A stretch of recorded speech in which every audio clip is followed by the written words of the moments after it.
it was all throughout the media. I'm sure I can't remember when I first heard about it, but a good assumption would be through the media. When I first started following Bitcoin, I'm actually very late to the Bitcoin party. I usually catch on the trends before the crowd does, but due to a variety of mitigating circumstances, I'm very late to Bitcoin. But my clients were asking me to investigate it because they wanted my opinion as to whether it's fact or fallacy, fantasy, etc. And I did.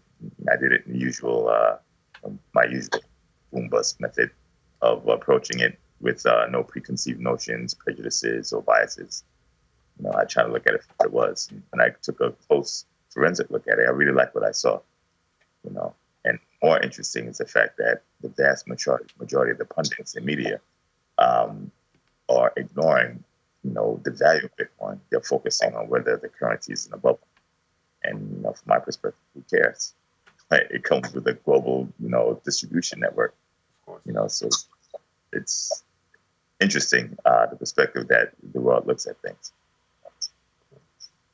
Well, the strongest quality of Bitcoin and the cryptocurrencies in general is the fact that it's programmable. You can imbue it with the wishes and desires of the participants of a financial transaction. Comparing it to fiat currency, let's take the most liquid and powerful right now, the dollar. The dollar is relatively dumb. It's a piece of paper that represents an account of value, possibly undefined, potentially defined. That's an economic argument for another discussion. But once I take my dollar or my euro or my pound and I give it to you, it's a done deal. The only way to get it back is you voluntarily give it back, or we get into a legal fight, litigation, or fist fight. But no matter which way you look at it, the dollar is transferred. With the cryptocurrencies or programmable currencies, let's use Bitcoin as a nominal representative. I can program the Bitcoin to perform upon a mutually agreed contract. If you deliver XYZ units by the 13th, verifiably, this money will be released. I can tell Bitcoin to act in that fashion, okay? And we both have to agree upon it, performance of the contract. And then I could give it to you, and you can't spend it, even though I gave it to you, until the deal is done and we both agree to it. That is absolutely impossible with the dollar. The closest thing you could do is you could write a legal contract, a written contract, which still does not directly enforce the performance of the deal or the spendability. Let me coin a word, right? The spendability of the dollar. What it does is it gives you recourse, which is a high friction, very expensive recourse.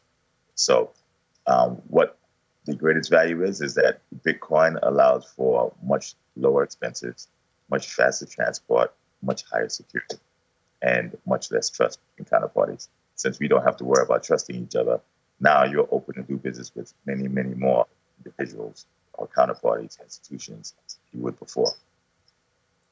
Right now, it would be easier to engineer movements in cryptocurrency and Bitcoin because of the extremely thin float, and it's a new product. It's basically in the genesis, but that it's not a derogatory attribute of Bitcoin, because that's the same case with anything. The U.S. dollar was the same way when it was first started as the continental note.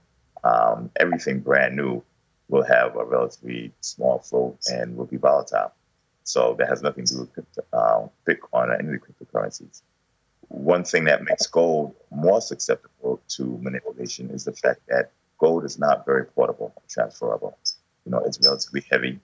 It takes up space. So it's difficult to trade in bulk and in volume.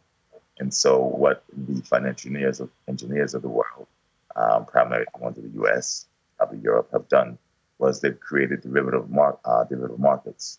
So these are very easy to manipulate because they're basically bits and bytes and pieces of paper.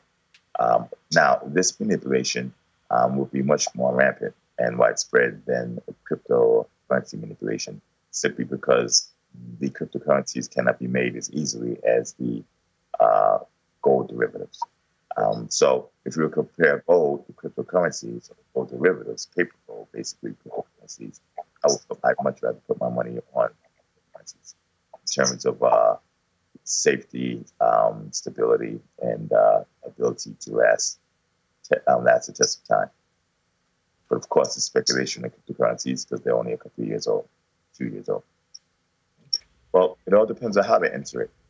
As it stands right now, Wall Street has nothing outside of trading, volatility trading, which is a big thing for a trader who can get on the cryptocurrency ride. It's so volatile, and because it's new, that's a big plus for Wall Street. The attached negative to that is the fact that because it's so thinly traded, which is a cause of its volatility, you can't put large amounts of institutional money in, and that's what Wall Street is. So here, imagine you have a juicy little steak, but it's sitting behind a very small hole that you can't reach your hand in. You can only take small bits at a time, and you're a big man and you need to eat. That's basically where Wall Street stands in terms of cryptocurrency on trading, proprietary trading. Everything else, I think Wall Street stands to lose. When I say to lose, it's not necessarily as in, they're losing the game. The cryptocurrencies, what really interests me about them is that they're like the great equalizer. They're totally decentralized and peer-to-peer. Wall Street works upon a totally centralized model. The money center banks, the central bank, and most of the big Wall Street banks are part of the monetary bank system. They rely on controlling information, transactions, data, and to some extent knowledge. And cryptocurrencies work to the opposite of that by being decentralized. So you can literally bypass all the Wall Street banks for many of the transactions, products, and services that we've relied upon Wall Street from since the inception of Wall Street. And not only can you bypass the banks, but you can do it cheaper, more efficiently, and in certain cases with more safety and trust. You eliminate counterparty risk if you do it right.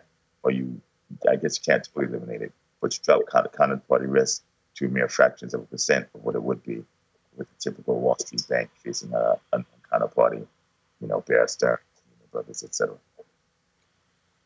It's a possibility, but you have to understand a lot of the fees that come into play in retail banking come in part from the profit motive, greed, quote unquote. And the other part is the necessity of paying for things. If you open up a retail branch for Bitcoin, you have to pay rent. Rent in the city is not cheap. London, like New York, like any of the big cities, have expensive rent. In order to pay rent, you have to tap on additional fees just to pay rent. And that's not even a profit to break even. Then you have security. If they're going to take actual Bitcoin wallet IDs, then you have to secure them. Security costs money. If you don't pay good money for security, chances are you don't have good security.